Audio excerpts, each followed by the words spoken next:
Nesse novo programa dedicado ao savoir-faire francês nas áreas de moda, alta gastronomia, arquitetura e design, você vai conhecer um pouco mais das marcas de luxo francesas que vieram ao Brasil de olho no crescimento do país. Entre elas, o Rei do Caviar Petrosian, a escola de gastronomia do renomado chefe Alain Ducasse e uma das maiores e mais tradicionais joalherias do mundo, a Cartier. E tudo isso você vê agora.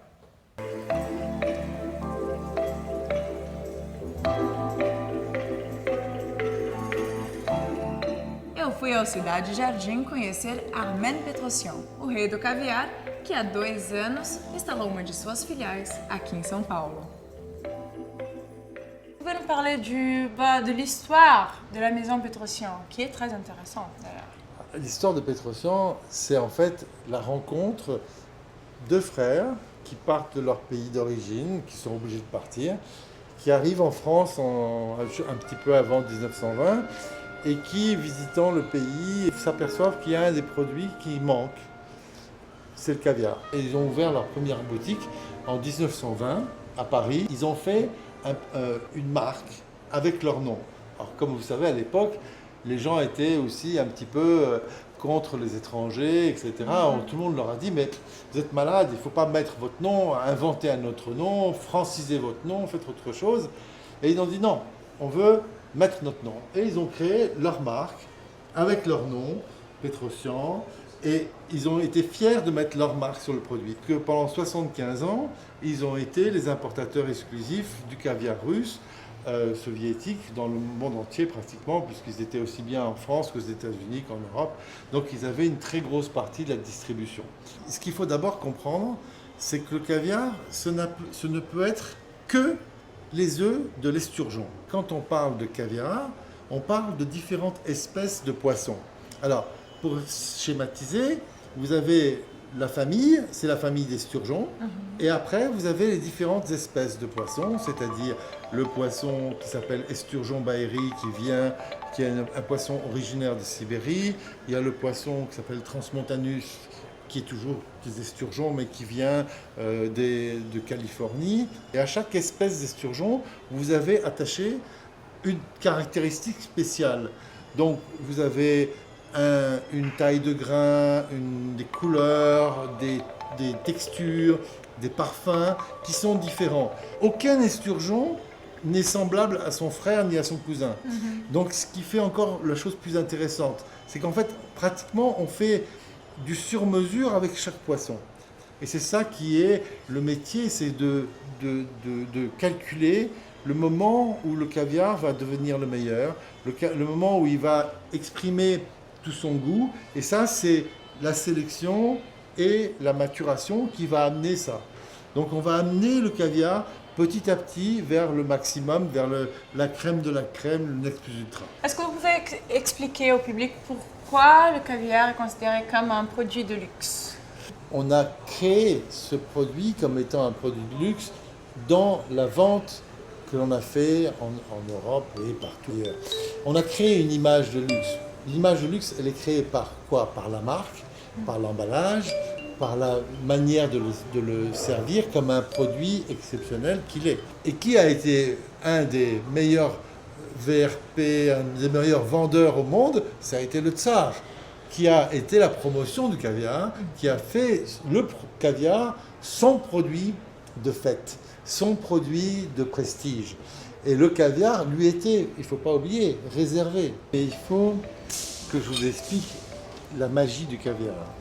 Parce que la magie du caviar, tout à l'heure c'était avec des mots, et maintenant c'est vous. En fait, voilà, le caviar, vous voyez, il y a plusieurs choses. Il y a la brillance, c'est comme des diamants, vous voyez, ça brille, il y a le côté brillant du caviar.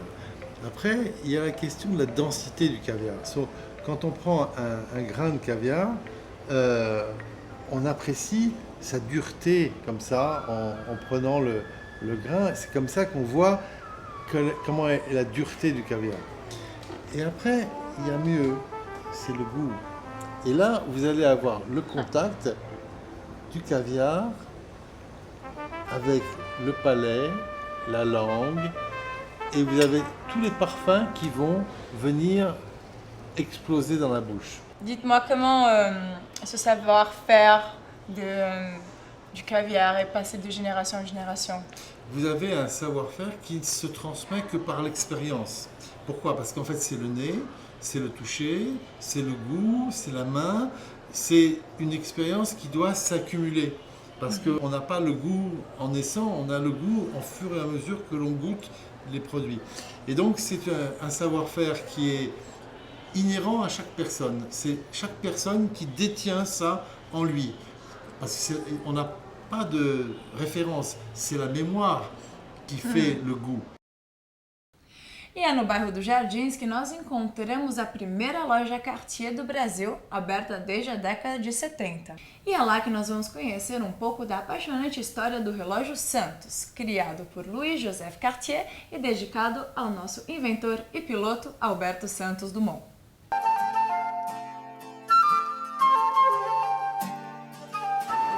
Bonjour Juliana. Bonjour, Ça va? ça va bien? Bienvenue. Ah, merci, ravi d'être ici.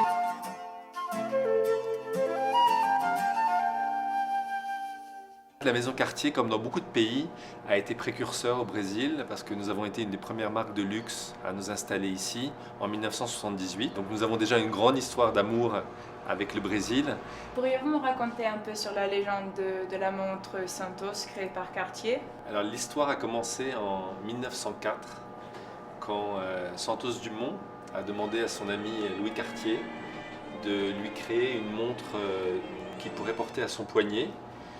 Parce que bien sûr, quand vous pilotez un avion, c'est difficile de prendre la montre dans votre poche. J'avoue. Donc il a demandé à son ami s'il pouvait lui créer une montre de poignet pour pouvoir regarder l'heure tout en pilotant. Et en 1906, quand Santos Dumont a fait son record de 22 secondes à bord de son avion 14 bis, il est sorti de l'avion et l'histoire dit qu'il a regardé sa montre Santos Cartier pour regarder le temps qu'il était resté en vol.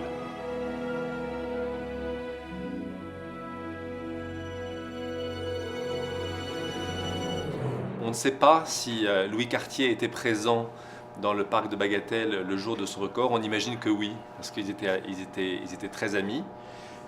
Louis Cartier et Santos Dumont partageaient en fait le même désir d'innovation, le même amour de toujours repousser les barrières plus loin. Santos Dumont dans les airs, dans l'aviation, et Louis Cartier dans la joaillerie et dans l'horlogerie. La montre ensuite a été lancée au public en 1911. Le bracelet était en cuir, ce qui était très rare à l'époque. Et la montre en elle-même est une montre carrée, un art déco. Et vous voyez en fait les vis de la montre, ce qui à l'époque, les marques de montres ne voulaient pas montrer les vis. Cartier a décidé de montrer les vis. En 1978, la montre a été relancée. Pouvez-vous nous montrer les modèles de montres Santos que vous avez en boutique? Oui, bien sûr. Alors, nous avons quelques modèles ici. Le premier, c'est le modèle Santos Galbé, qui est le modèle historique de la Santos, qui a été un grand succès commercial au Brésil. Nous avons ensuite ce modèle que Cartier a créé en l'honneur de l'autre avion de Santos Dumont qui s'appelle Demoiselle. C'est un modèle qui s'appelle Santos Demoiselle. Je vous invite à l'essayer. C'est un modèle habillé le soir.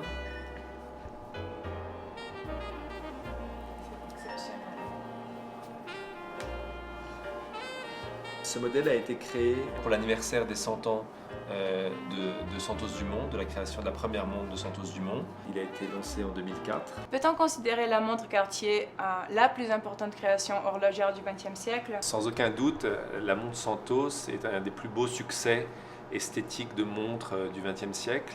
Et bien entendu pour Cartier, un des plus grands succès commerciaux de la maison. Cette montre représentait parfaitement l'ADN de la marque qui allie à la fois tradition et modernité.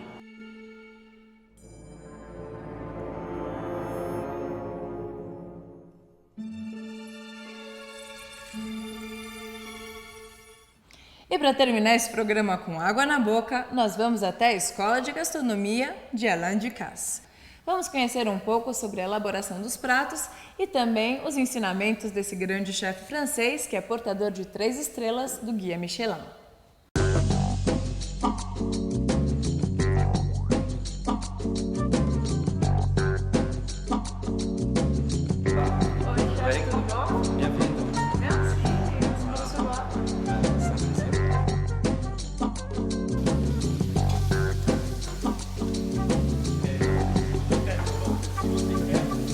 Et à propos d'Alain Ducasse, comment vous pourrez définir son savoir-faire?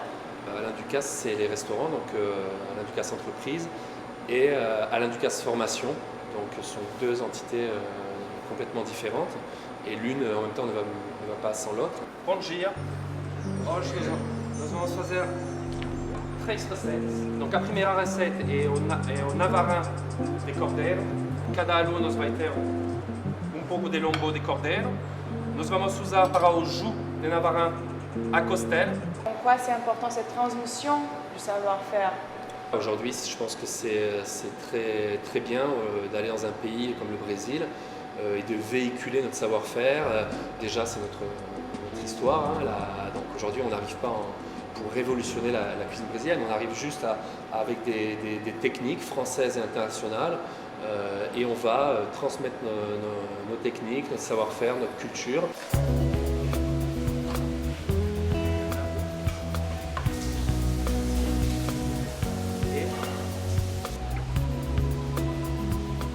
Et parlons un peu du programme de formation. On est arrivé en fin de compte avec un programme, donc c'est une demande de notre partenaire, partenaire Estasio.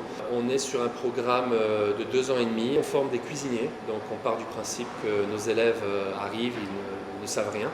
Donc c'est un programme qui est bien général, c'est approximativement 70% de pratique, 30% de théorie. On a un module de cuisine régionale française, où là on va sélectionner par exemple une dizaine de régions françaises. On va faire une partie théorique, on va présenter la région, mais ça va du terroir aux personnalités, aux produits. Et pendant la pratique, on va sélectionner 2-3 recettes de chaque région qu'on va faire pendant le cours pratique.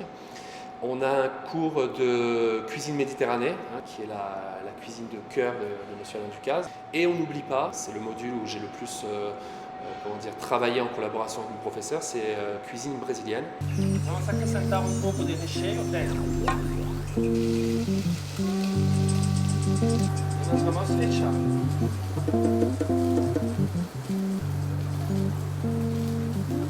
On va ouvrir des cours d'extension, qui sont des cours avec des modules plus courts, où là on pourra vraiment, comme on fait dans notre école à Paris dans le 16e, ou peut-être faire des propositions sur des semaines pour des amateurs, sur des thèmes qu'on va...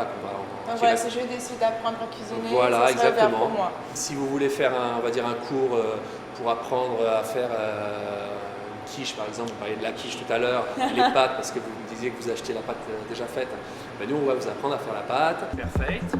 O prato quente.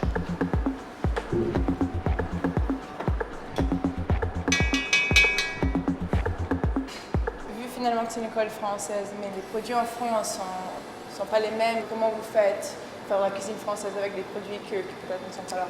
On travaille sur des recettes françaises, mais s'il n'y a pas un produit, on ne va pas importer le produit ou faire tout pour l'avoir. On va justement adapter la recette française avec les produits locaux. Le tout, en fin de compte, c'est de garder l'esprit, la philosophie du plat. Et c'est vrai que ça, c'est le côté le plus passionnant de mon travail, c'est cette découverte des produits locaux et l'utilisation dans nos recettes françaises. La philosophie Alain Ducasse, c'est 60% le produit, 30% les techniques, donc la formation, l'école, et 10% le talent. Donc vous pouvez être le meilleur chef du monde, si vous n'avez pas un bon produit, ça ne marche pas. E não perca que no próximo programa nós vamos até a França conferir ao vivo esse tal de savoir-faire francês. E também veremos como o Brasil, na forma de Alex Atala, Oscar Niemeyer, Irmãos Campana e muitos outros, faz sucesso na Cidade Luz. Eu ficarei muito feliz em ser a sua embaixadora nesse mundo de luxo. Muito obrigada pela sua audiência, eu te vejo na próxima. Até lá!